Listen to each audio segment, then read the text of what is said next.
12월의 두 번째 주일이면서 성탄을 기다리는 대강절 세 번째 주일 아침입니다. 이 복된 아침에 예배 자리로 달려나오신 믿음의 백성들을 환영하고 사랑하고 또 주 예수 그리스도의 이름으로 축복합니다. 본문은 시편 131편인데 시편 120편부터 134편까지 이어지는 15편의 성전 순례시 중에서 12번째 시가 되겠습니다. 이 15개의 성전 순례시 가운데 다윗의 시가 4편이 등장해요. 122편, 123편, 4편, 그리고 131편, 133편 중에서 오늘 이 본문이 다윗의 시로 등장하는 세 번째 시가 되겠습니다. 예배 중에 하나님을 대면하기 위해서 평상시에 예배자가 가져야 할 마음가짐에 대한 탁월한 통찰을 제공하는 말씀입니다. 하나님의 마음을 사로잡았던 예배자 다윗의 비결을 알아보는 시간이죠. 나의 마음 중심이 예배자로 합당한지 말씀을 통해서 도전받고 은혜 받는 시간이 되기를 주님의 이름으로 축복합니다. 먼저 예배자의 중심은 무엇입니까? 오늘 1절 상반절에 보니까 겸손함이다 라고 우리에게 알려줍니다. 마음이 교만하지 않고 눈이 높지 않음에 관하여 성경은 예배자의 중심이 이래야 한다라고 알려주십니다. 다윗은 마음의 교만과 눈의 높음이 예배자에게 합당한 자세가 아님을 고백합니다. 교만은 악한 마음가짐인데 하나님을 대적하고 사람을 멸시하고 미워하는 죄고 성경이 무섭게 다루는 죄입니다. 그런데 이게 문제가 뭐냐면 교만한 사람들은 내가 교만한 줄을 모른다는 것입니다. 내가 교만한 줄 알면 이게 잘 해결이 되는데 문제는 하나님을 대적하고 사람들을 멸시하고 사람들을 싫어하고 미워하면서도 내가 교만한지 잘 몰라요. 성경은 교만을 경고하는 말씀으로 가득합니다. 특별히 잠언서는 지혜와 겸손을 강조하는데 지혜로운 자는 교만을 이기는 사람이다 라고 가르쳐요. 즉 교만은 어리석은 자의 특징이다라고 계속해서 가르칩니다. 잘난 척하고 교만하고 사람을 깔보고 멸시하고 하나님보다 자기가 더 훌륭하다라고 생각하는 사람들은 결국 바보라는 것입니다. 어리석다는 것이죠. 교만은 예배를 멀리하게 만들고 예배를 드려도 은혜 받지 못하게 만드는 무서운 죄입니다. 그래서 내가 교만한지도 모르는 지금 이 순간에 내 마음을 말씀을 통하여 잘 살펴서 내 속에 있는 교만함을 내려놓을 수 있는 축복의 시간 되기를 주님의 이름으로 축복합니다. 특별히 오늘 잠언을 조금 살펴보려고 해요. 아까 말씀드렸죠. 잠언은 지혜에 관해서 그리고 겸손함에 관해서 강조를 하는데 이 지혜와 겸손이 각각 별개의 것이 아니고 연결이 되어 있어서 결국 어리석은 자는 지혜가 없기 때문에 교만하게 산다 이것입니다. 그러니까 말씀이 각각 개별적인 것이 아니라 다 연결되어 있어요. 잠언 이제 순서적으로 이제 한번 볼까요? 6장 19절 말씀 같이 한번 읽습니다. 시작.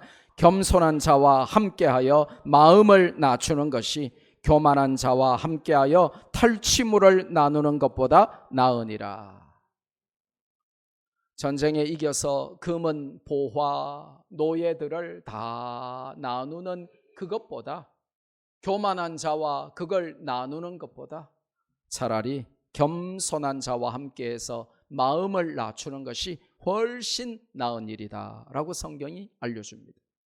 무슨 말입니까? 승리하고 합격하고 어떤 업적을 성취하고 하는 이 모든 일 가운데 부유하게 되고 인기를 얻고 명성을 얻고 권력을 얻는 것보다 더 중요한 것이 겸손한 것이다 라고 알려주는 것입니다. 그리고 교만한 자와 함께 하지 말아라, 그렇게 말씀하시죠. 옛날 우리 속담에 모난 사람과 함께하면 뭐 맞는다? 정 맞는다. 왜냐하면 정으로 모난 거를 깎잖아요. 그래서 모난 사람과 함께 있으면 날벼락 맞는다는 것입니다. 교만한 자와 함께하지 말아라. 겸손한 자와 함께하라는 것입니다. 어느 순간에 여러분 옆에 아무도 없으면 내가 너무 교만하구나 이렇게 아시면 돼요. 내 주변에 정말 내가 새벽 3시에라도 전화 걸면 나에게 달려올 만한 사람이 없으면 여러분은 심히 교만한 줄로 아시면 됩니다. 한번 생각해 보세요. 내가 새벽 3시에 전화해도 올 사람이 있을까? 보통 돈 떨어지면 사람도 다 떠나거든요. 내가 아무것도 없어. 내가 정말 돈 한 푼 없고 쫄딱 망하고 내가 아프고 내 인생의 가장 어둡고 깊은 터널을 통과할 때도 내가 말하면 들어주고 내가 전화하면 와주고 내가 보고 싶으면 와주는 사람이 나에게 있을까? 만약에 없으면 내가 심히 교만하게 살았구나 회개하시면 되는 것입니다. 교만한 자와 함께 하지 말라라고 말씀하시죠. 잠언 16장 5절 함께 읽습니다. 시작. 무릇 마음이 교만한 자를 여호와께서 미워하시나니 비차 손을 잡을지라도 벌을 면하지 못하리라. 마음이 교만하면 하나님께서 미워하세요. 그래서 교만한 자들끼리 연합체를 이루고 협회를 만들고 교만한 자들끼리 손을 잡고 작당을 하고 교만한 자들끼리 180석을 만들고 교만한 자들끼리 온갖 말도 안 되는 법을 만들어도 하나님이 싫어하시고 미워하시고 벌을 면치 못하리라고 하세요. 교만한 자는 모이는 것도 죄입니다. 교만한 자는 하나 되는 것도 죄입니다. 교만한 자는 하나님이 미워하시기 때문에 그렇습니다. 잠언 16장 18절 함께 읽을까요? 시작. 교만은 패망의 선봉이요 거만한 마음은 넘어짐의 앞잡이니라. 여러분이 교만하면 이길 것 같은 전쟁도 패배하는 것입니다. 여러분이 거만하면 잘 달리다가도 결승선 10cm 앞에서 넘어지는 겁니다. 그래서 다른 사람이 1등 해버리는 것입니다. 실제로 마라톤에 보니까 결승선 바로 앞에서 넘어져 가지고 뒤따라오던 사람이 1등 하더라고요. 교만하면 승리를 따놨는데도 패배하고 교만하면 잘 달리다가도 결승선 앞에서라도 넘어질 수 있는 것입니다. 이 교만이라고 하는 것이 내 힘과 내 능력으로 하나님 없이 내가 잘나서 뭘 할 수 있고 해냈다 하는 생각이 교만인데 그런 교만함을 이기기가 참 힘들어요. 좋은 대학 붙었다고 축하해 주면 목사님 우리 애가요 밤에 잠을 안 자요. 2시간밖에 안 자고 이렇게 공부를 몇 년간 하더니 저 좋은 대학에 붙었네요. 우리 애가요 머리가 원래 어릴 때부터 좋았어요. 이러면 안 된다는 거예요. 저게 머리가 엄마 아빠 닮아가 틀림없이 안 좋을 낀데 저게 내 휴대폰만 보고 저게 공부도 별로 안 하던데 어떻게 그렇게 세계적인 대학에 붙었는지 도무지 불가사의한 일인데 이거는 하나님의 은혜 아니고는 이게 설명이 안 되는 일입니다. 이래 나가야 정상인데 카바 쳐주면서 쉴드 쳐주면서 내 게임하고 잠만 잤는데 얘가 2시간밖에 안 자고요 이러면서 막 그러면 안 된다는 거예요. 내 아이가 머리가 좋아서가 아니고 하나님의 은혜, 그게 겸손이에요. 사업이 잘 되는 사람들이 교만하기 쉽거든요. 그래서 하나님은 처음에 안 되게 하세요. 사업이 잘 되는 사람들이 어떻게 하냐 하면 제가 좀 사업의 수단이 좀 있죠. 제가 수완이 좀 있죠. 제가 원래 사업가 기질이 좀 있죠. 이렇게 나간단 말이에요. 그거를 철저하게 하나님이 깨부수세요. 이게 내가 아무리 타이밍과 위치와 아이템을 잘 잡고 몇 년을 기획하고 사업을 해도 이게 하나님의 도우심 없이는 이게 안 되는 거구나. 그걸 철저하게 알도록 하나님이 하세요. 그게 겸손인 것이죠. 잠언 21장 24절을 볼까요? 함께 읽습니다. 시작. 무례하고 교만한 자를 이름하여 망령된 자라 하나니 이는 넘치는 교만으로 행함이니라. 무례하고 교만한 자를 성경이 이름하여 어떤 자라고 한다고요? 망령된 자. Cursed, 저주받은 자, 망령된 자. 교만한 자는 저주받은 자라는 거예요. 망령된 자라는 거예요. 왜냐? 넘치는 교만으로 행하기 때문이라. 어쩌다가 한번 잘난 척 할 수도 있죠. 어쩌다가.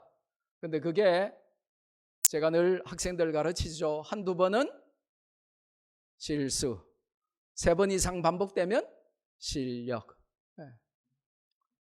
어쩌다가 잘난 척 한번 하면 그게 그럴 수도 있는데, 그게 삶이 되고 습관이 되면 그게 내 실력인 거예요. 그게 교만함이 되는 거예요. 그게 성경이 말씀하시는 넘치는 교만.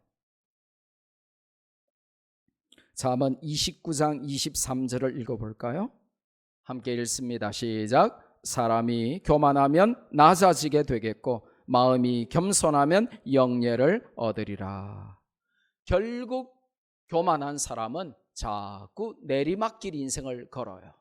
그런데 그것을 겸손하게 하나님만 의지하고 하나님께 모든 크레딧을 돌리고 하나님을 바라보고 살아가면 영예를 얻을 것이다. 오르막길이 그때부터 시작될 것이다 라고 알려주십니다. 뿐만 아니라 성경은 마음의 교만함 뿐만 아니라 눈이 높은 오만함에 관해서도 우리에게 잠언서를 통하여 경고하십니다. 오만함이라고 한글로 번역됐습니다. 이 haughty라고 하는 것은 시건방지다는 것입니다. 영어로 haughty.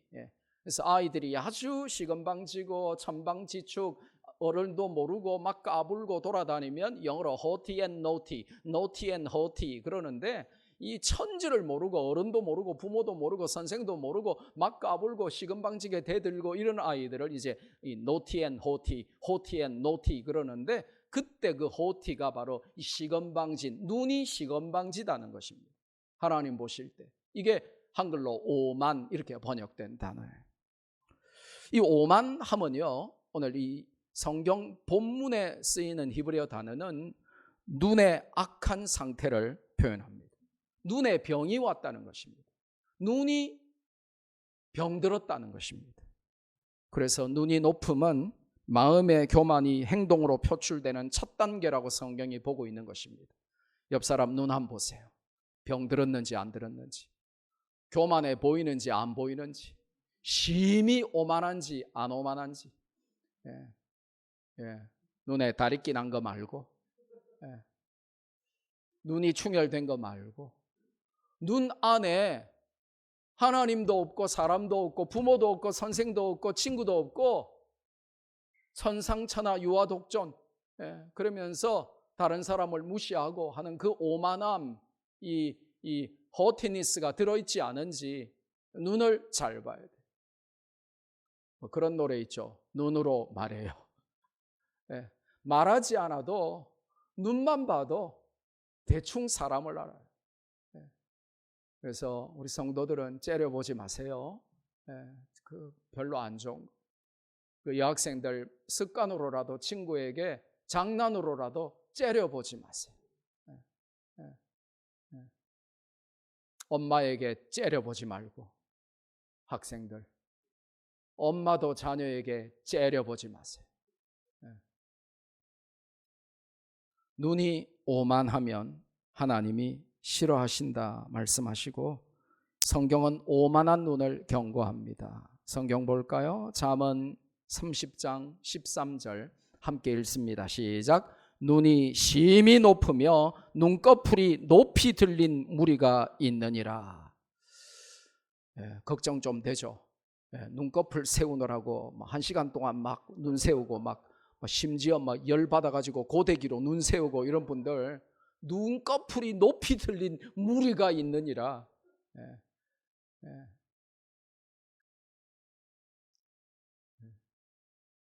뭐 이 시대에 눈썹 세우고 막 가짜 눈썹 갖다 붙이고 고데기로 눈썹 세우고 그렇게 하지 말라고 주신 말씀은 아닐 거예요. 저게 무슨 말이냐고 이제 패럴렐리즘인데 병행체인데 눈이나 눈꺼풀이 같은 말이에요. 그러니까 눈이 높으면 죄라는 겁니다. 눈 좀 높이 눈을 병들게 하지 말라는 것입니다. 있는 그대로 보고 순수하게 보고 멸시하는 눈으로 보지 말고 째려보지 말고 시기 질투하는 눈으로 보지 말고 그냥 보라는 거예요. 특별히 성경을 보면 마음의 교만과 눈의 높음은 항상 친구처럼 같이 붙어 다닙니다. 뭐라고요? 마음의 교만과 눈의 높음은 불가분의 관계라 이겁니다. 잠언 21장 4절에 굉장히 중요한 말씀을 주세요. 이게 친구처럼 같이 나와요. 같이 한번 읽습니다. 시작. 눈이 높은 것과 마음이 교만한 것과 악인이 형통한 것은 다 죄니라. 눈이 높은 게 죄래요. 나는 저거 아니면 안 해. 이런 사람 있죠. 야, 무서운 사람이에요. 아무거나 주면 묵지 말이지. 아무거나 주면 입지 말이지. 나는 저거 아니면 안 해. 이렇게 눈이 높으면 하나님이 그거 죄라고 하십니다. 그리고 마음이 교만한 것이 하나님 앞에 죄라는 것입니다. 그리고 악인이 형통한 것. 그게 아주 멋져 보이죠? 조폭들이 벤츠 타니까 아주 멋져 보이죠? 그래서 아이들이 꿈이 뭐냐니까 벤츠 타는 조폭이래요. 토사장이래요. 도박장 개설해서 삥 뜯고 그렇게 해가지고 아무 일하지 않고 땀 흘리지 않고 먹고 사는 토사장이 아이들의 꿈이래요. 그게 악인이 형통한 것은 하나님 앞에 죄라는 것입니다. 하나님은 땀 흘려 먹고 살도록 우리를 지으셨어요. 근데 땀 흘리지 않고 아무 노력하지 않고 수고하지 않고 성적이 오르려고 하고 아무 노력하지 않고 공부하지 않고 좋은 대학 가려고 하고 땀 흘려 노력하지 않고 부자 되려고 하는 것은 하나님 앞에 악인이 형통하게 되는 것이고 그건 죄라는 것입니다. 그러면서 시편에도 이 마음의 교만과 눈의 높음을 경고하고 있습니다. 같이 읽습니다. 시편 101편 5절 시작. 자기의 이웃을 은근히 헐뜯는 자를 내가 멸할 것이요 눈이 높고 마음이 교만한 자를 내가 용납하지 아니하리로다. 하나님이 그 많은 죄인들을 용납하시는 그 사랑과 자비의 하나님이 용납 안 하시겠다고 말씀하시는 자가 있는데 눈이 높고 마음이 교만한 자는 하나님이 용납하지 않으시겠다는 거예요. 그러니까 빨리 내 마음을 지금 체크해요.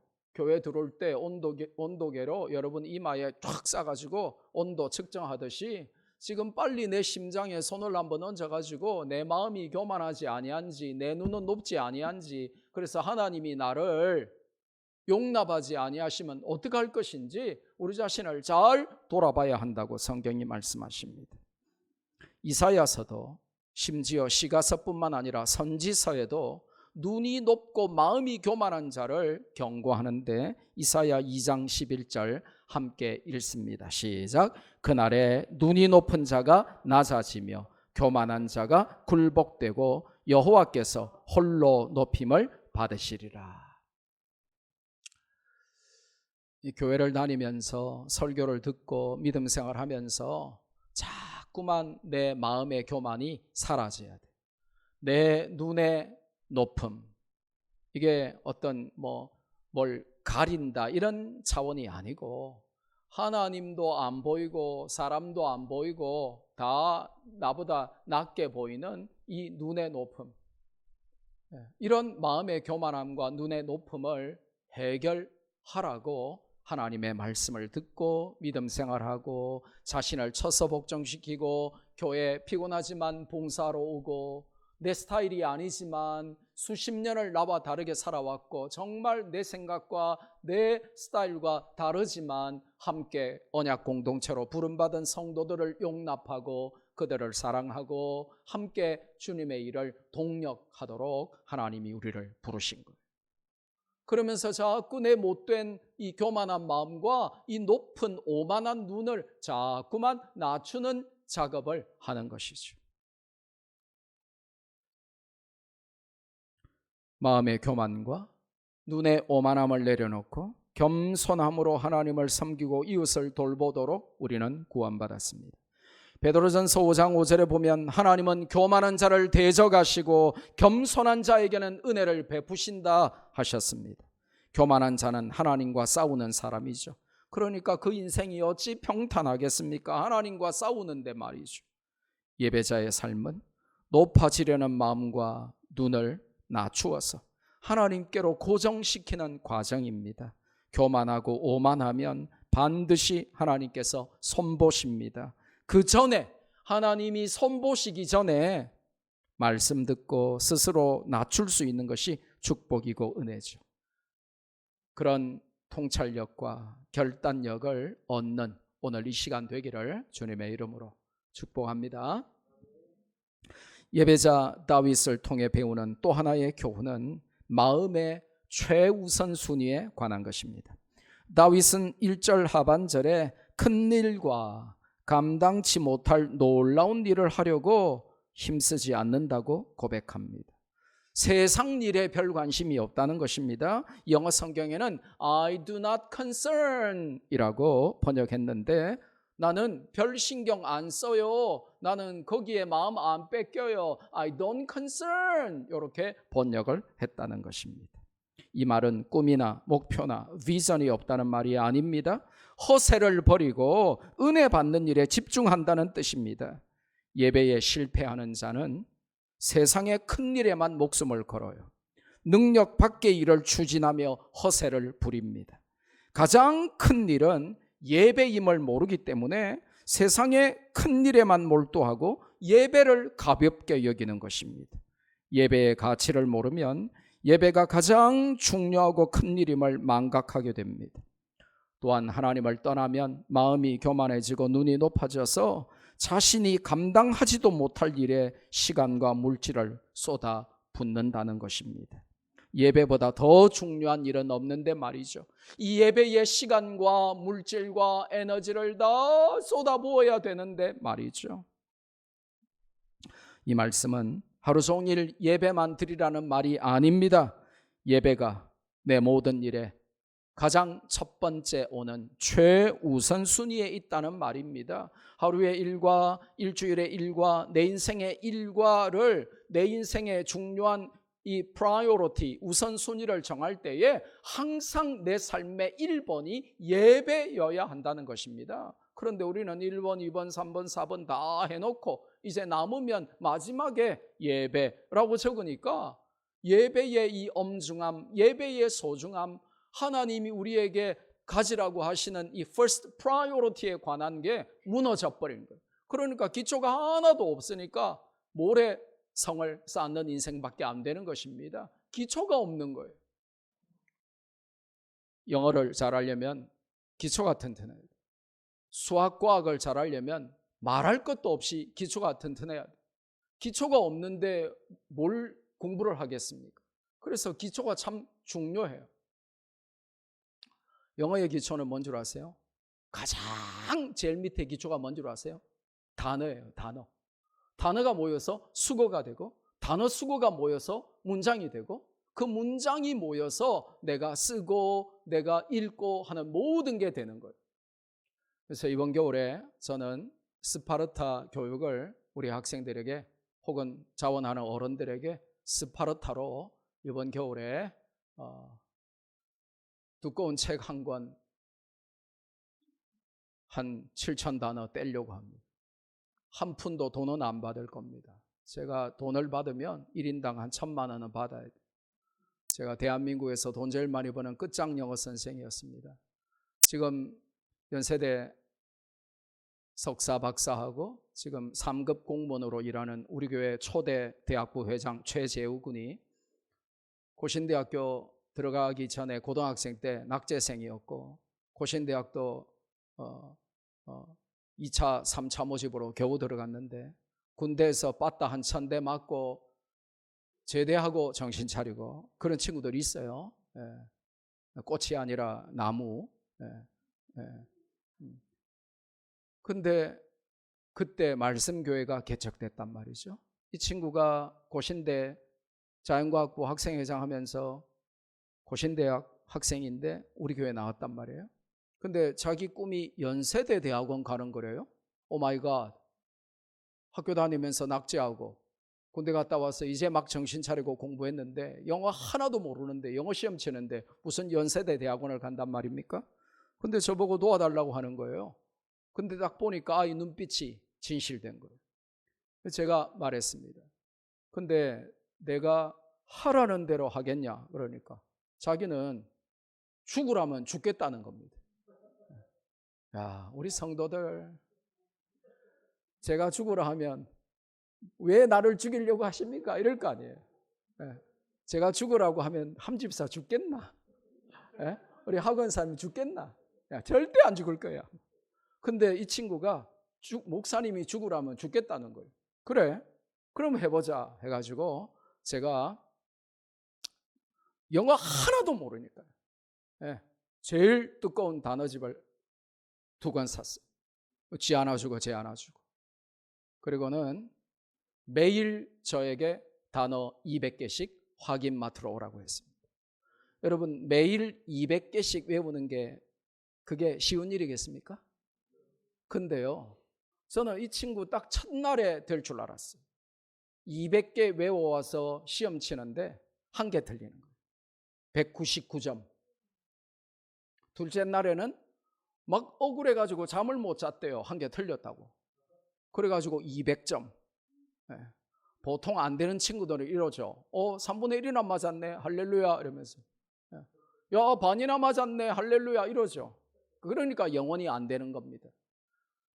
200점 만점에 199점 맞았는데 억울해서 잠을 못 잤다는 거예요. 목사님한테 체크를 받는데 내가 200점 만점 받을 줄 알고 공부했는데 잠을 안 자고 공부했는데 한 개 틀렸다는 거예요. 그 다음 날부터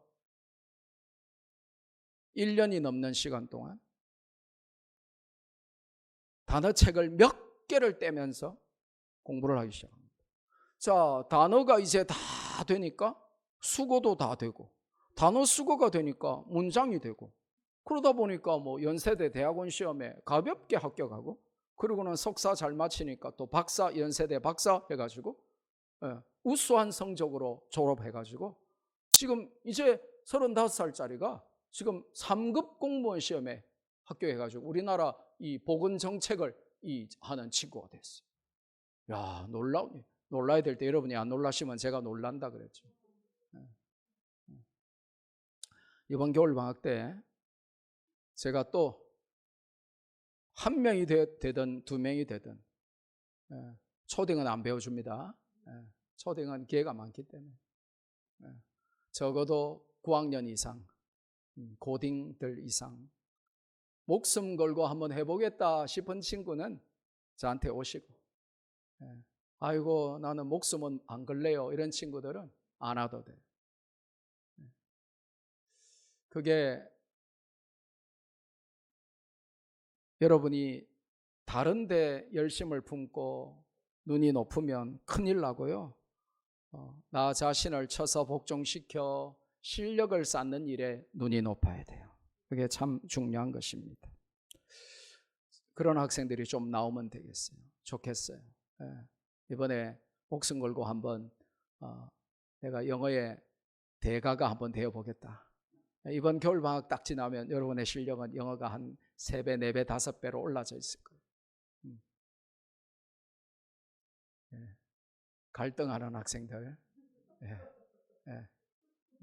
엄마 아빠는 확신에 찬 눈빛인데 엄마 아빠가 확신에 찰까 봐 두려워하는 학생들.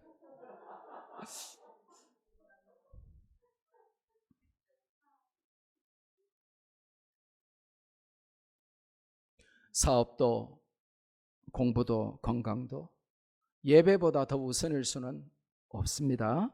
믿음으로 아멘 하십니까? 믿음으로 동의하십니까? 이 내용이, 이 성경이 믿음 없는 자는 죽었다가 깨나도 이해가 안 돼요. 뭐냐? 예배가 소중하다고 생각해 본 적이 없거든요. 뭐 형편되면 오고 형편 안 되면 안 오고 이렇게 살아왔는데 내 목숨보다 내 사업보다 내 공부보다 모든 것보다 더 소중한 것이 예배다. 이렇게 말하면 불신자들은 혹은 믿음 없는 사람들은 시험 들기 딱 좋죠. 이게 하나님이 원하시는 예배자의 마음의 중심이다라고 성경이 가르쳐 줍니다. 그걸 망각하고 불순종하는 우리의 모습을 회개해야 하는 것이죠. 왕인 다윗에게 왜 큰일이 없었겠습니까? 놀라운 일들이 왜 없었겠어요? 그런데 다윗이 오늘 본문에 뭐라고 말합니까? 나는 큰일에 관심 없어. 나는 놀라운 일에 별 관심 없어. I do not concern. 나는 거기에 신경 안 써라고 말합니다. 왜냐? 내가 생각하는 제일 큰 일, 내가 생각하는 제일 놀라운 일은 하나님께 예배드리는 일이기 때문에 나는 예배 외에 다른 일에 그렇게 별 관심이 없어라고 말하고 있는 것이죠. 다윗은 크고 놀라운 일들보다 더 중요한 것이 예배임을 깨달았어요. 저와 여러분도 좀 이렇게 깨달으면 좋겠습니다. 예배는 다른 일 다 하고 시간 남고 형편되면 올 수 있는 것이 아니라는 것입니다. 어떤 일보다도 소중하고 위대하고 고상한 것이 예배임을 알아야 합니다. 다윗에겐 예배보다 더 관심이 있는 것은 없었습니다. 다윗에게 모든 일의 최우선 순위는 언제나 예배였습니다. 저와 여러분도 예배 중심으로 우리의 삶의 질서를 개편하고 재편할 수 있기를 주님의 이름으로 축복합니다. 최우선 순위의 예배를 회복시키고 등극시키십시오. 예배보다 더 중요하거나 관심이 가는 것이 없게 하십시오. 이것이 하나님을 감동시킨 예배자 다윗으로부터 배우는 예배자의 마음 중심입니다. 믿음 없는 이 부부 혹은 배우자 중에 한 명이 믿음이 전혀 없는 사람들은요, 꼭 부부 싸움하면 예배로 흥정을 해요. 그러면 내가 오늘 예배 안 갈 거야? 이렇게 나오는 겁니다. 말은 안 해도 행동으로 예배 안 와버리는 것입니다. 내 화나고 내 기분 나쁨을 예배 불참으로 표현하는 것입니다. 그러면서 배우자에게 상처를 주고 괴롭히고 하나님께 대드는 것입니다. 내가 부부 싸움을 했든지 뭘 했든지 엄마한테 혼났든지 그거와 상관없이 예배는 하나님께 드리는 거예요.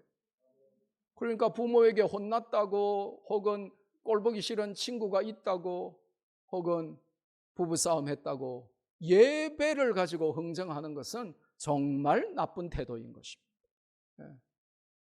제가 시카고에서 유학할 때 제가 청년들 가르쳤는데 청년 중에 갓 결혼한 젊은 부부가 있었어요.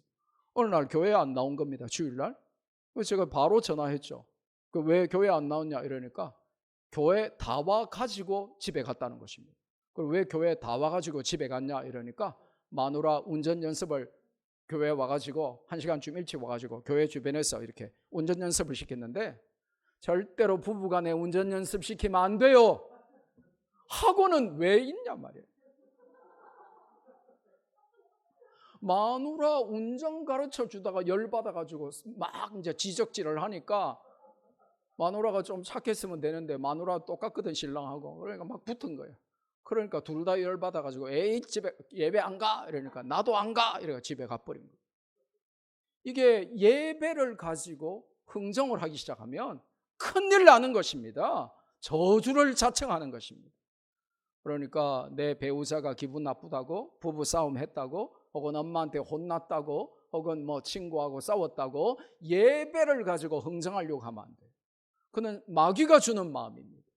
오히려 내 배우자 때문에 내가 너무 열받고 마음 상해서 내가 예배 확 안 가고 싶으나 하나님을 생각하여 내가 간다. 그래야 그날 그 시간에 암덩어리가 떠나가고 그날 그 시간에 막 사업의 아이템이 확 말씀을 통하여 구상되고 막 기도하는데 응답받아가지고 하나님이 은혜를 주시는 거예요.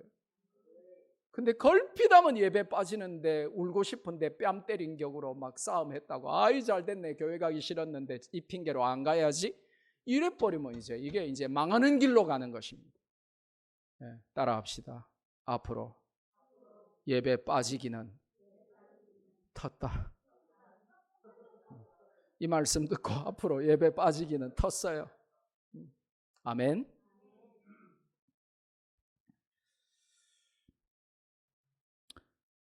예배보다 더 중요한 것이 없다라고 다윗은 고백하면서, 예배보다 더 큰 일, 예배보다 더 놀라운 일이 있냐? I do not concern. 나는 그런 일에 신경 안 쓴다. 나는 예배가 내 삶의 최우선순위다. 이것이 하나님을 감동시킨 예배자 다윗으로부터 배우는 예배자의 마음 중심인 것입니다. 예배자 다윗을 통해 배우는 세 번째 교훈은 젖된 아이 같은 마음을 품는 것입니다. 어린아이가 엄마를 전적으로 신뢰하여 그 품 안에서 더 이상 젖달라고 보채거나 떼를 쓰거나 울지 않고 만족하듯이 예배자의 마음은 세상의 풍랑과 파도에 상관없이 고요함과 평온함을 유지해야 한다는 것입니다. 세상은 여전히 험하고 타락된 세상인데 그 안에서 힘겨워하고 상처받고 눈물 흘리고 아파하면서 굴곡진 인생을 사는 우리가 어찌 항상 고요함과 평온함을 유지할 수 있느냐고 우리는 반문할 수 있겠죠. 분노와 상처와 탄식과 원망이 가득한 채로 하나님 앞에 나올 때가 더 많은 우리가 어떻게 더 이상 엄마 젖에 목숨 거는 아기처럼 보채지 않고 오히려 고요하고 평온할 수 있단 말입니까? 우리는 그렇게 반문할 수 있겠죠. 현실 감각을 완전 상실한 바보처럼 살라는 것입니까? 아닙니다. 이 말씀은 우리에게 상황 파악이나 분별력 없는 상태로 하나님 앞에 나오라는 말씀이 아닙니다. 본문의 의미는 현실에 함몰되고 현실에 과몰입하지 말고 예배자는 현실을 초월하는 믿음으로 하나님 앞에 나오라는 것입니다. 비록 코로나로 위협받고 교회만 탄압하는 정치 박력에 분노하고 사람들로 인해 괴로워도 하나님을 전적으로 신뢰함으로 영혼을 고요하고 평온하게 하나님 앞에 드리라는 것입니다. 교회 바깥을 나가면 당장 내 가정에 풍랑이 있고 내 직장에 지진해일이 있고 교회 바깥을 나가면 당장 이게 살벌한 세상을 살아가야 됨에도 불구하고 하나님 품 안에서 젖된 아이가 엄마 품에서 고요하고 평안함 같이 우리의 영혼을 젖된 아이처럼 그렇게 만들라고 하십니다. 세상의 거친 비바람과 파도가 날 향해 와도 엄마 품 안에서 고요하고 평안한 아기처럼 어떤 힘들고 어려운 일이 닥쳐도 예배자는 거기에 마음을 빼앗기지 않고 하나님 품에서 진정한 안식을 얻는다는 것입니다. 오늘도 세상을 보면 소망이 없습니다. 절망과 한숨과 답답함 뿐입니다. 하지만 우리는 마음을 고요하고 평온하게 만들어서 폭풍 속에서도 고요하고 잠잠하게 하나님을 만나야 한다고 성경이 가르치는 것. 예배자 다윗을 통해 배우는 마지막 교훈은 소망에 관한 것입니다. 그는 이스라엘을 향해 하나님께 소망을 둘 것을 강력하게 촉구합니다. 뭐라고 말합니까? 오늘 3절에 보니까 이스라엘아 하고 갑자기 백성들을 향하여 촉구하죠. 백성들을 부릅니다. 이스라엘아, 지금부터 영원까지 여호와를 바랄지어다. 예배를 통해 은혜를 받고 하나님을 더욱 사랑하게 된 자는 자신도 영원한 소망을 하나님께 두고 살면서 타인들에게도 그 소망을 전파하게 됩니다. 예배자의 소망은 복음 전파와 관련되어 있습니다. 우리의 관심은 잘 먹고 잘 사는 것이 아니고 내 사랑하는 자들이 구원을 받고 하나님의 자녀가 되어서 함께 하나님께 예배 드리는 것입니다. 우리가 믿고 소망을 두는 하나님께 그들도 믿음과 소망을 두는 것이 예배자의 기도며 소원임을 오늘 본문이 보여주는 것이죠. 하지만 이것은 참으로 어렵고 높은 수준의 신앙입니다. 세상의 가치, 즉 물질과 쾌락과 성공과 인기와 명예와 권력에 소망을 두고 사는 우리가 어찌 하나님만 영원토록 바라고 또 그 가치를 타인에게도 전파할 수 있단 말입니까? 하루하루 시험 들고 하루하루 세상에 함몰되고 하루하루 정신줄 놓았다가 겨우 잡았다가 놓았다가 겨우 잡았다가 시험에 들었다가 겨우 정신 차렸다가 하기 바쁜 우리가 어떻게 여호와만 영원토록 바라면서 소망을 하나님께만 두면서 그것도 힘들고 버거운데 다른 사람에게 전도하여 그들도 하나님께 예배하도록 할 수 있단 말입니까? 하지만 하나님은 그럼에도 불구하고 그게 어렵지만 기준을 주시고 하나님은 예배자를 찾으시고 예배자에게 상 주시기 때문에 너도 예배 드리고 너의 가족과 이웃과 친구도 예배 드릴 수 있도록 그렇게 예배의 가치를 전파하며 살라고 우리에게 요구하십니다. 변하고 움직이는 세상에 소망을 두고 사는 것은 어리석습니다. 변하지 않는 하나님만 우리의 참 소망이 되십니다. 세상의 부귀영화보다 하나님 품에서 누리는 은혜와 평안이 더욱 귀하기 때문입니다. 그래서 시편 84편 10절에 우리가 이미 잘 배웠지만 너무 중요한 말씀을 다시 복습해야 돼요. 같이 한번 읽습니다. 시작. 주의 궁정에서의 한 날이 다른 곳에서의 첫날보다 나은즉 악인의 장막에 사는 것보다 내 하나님의 성전 문지기로 있는 것이 좋사오니. 할렐루야. 한번 따라해 봅시다. 첫날보다 나은 한 날, 첫날보다 나은 한 날. 여러분, 한 날이 3년보다 낫다면 이게 얼마나 대단한 날입니까? 한 날이 첫날보다 낫대요. 이게 무슨 날입니까? 하나님께 소망을 두고 예배드리는 자의 이 하루가 세상에서 보내는 첫날보다 낫다는 겁니다. 할렐루야. 그러니까 첫날보다 나은 한 날을 매일매일 만들어가는 것이죠. 첫날보다 나은 한 날. 따라합시다. 첫날보다 나은 한 날. 또 따라합시다. 하나님의 성전 문지기. 하나님의 성전 문지기. 세상 부귀영화, 어떤 높은 자리, 어떤 높은 명함에 새겨진 여러분의 성취와 업적과 직분보다 더 고상하고 아름다운 여러분의 진짜 직분은 하나님의 성전 문지기예요. 이 말은 교회 오면 무조건 안내만 서라 이 말이 아닙니다.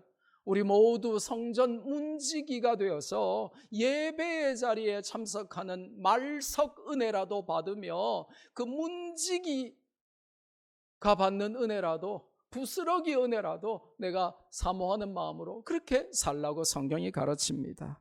따라합시다. 첫날보다 나은 한 날. 하나님의 성전 문지기.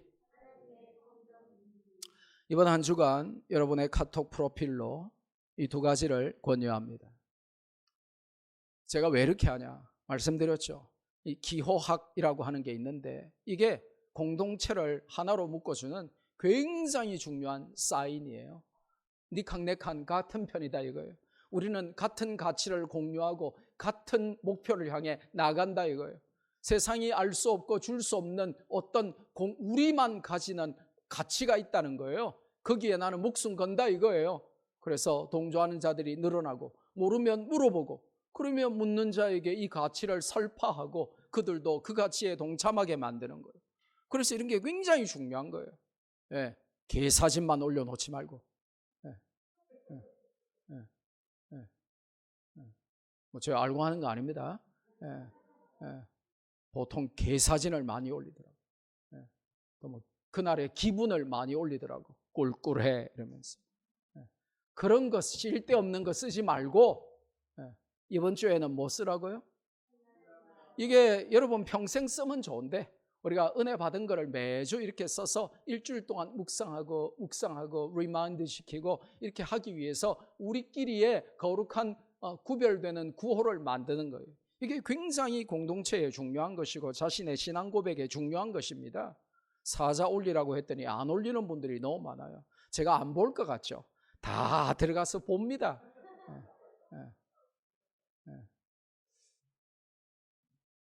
따라합시다. 첫날보다 나은 한날. 하나님의 성전 문지기. 이게 예배를 대하는 여러분의 마음의 중심을 표현하는 우리끼리의 일주일 동안, 물론 평생이지만 적어도 일주일 동안 계속 묵상하고 우리가 서로에게 격려하고 또 모르는 자들에게 이 가치를 설파하는 이 중요한 기호가 될 수 있기를 주님의 이름으로 축복합니다. 받은 말씀 붙들고 우리 한번 기도할까요? 오늘 예배자의 중심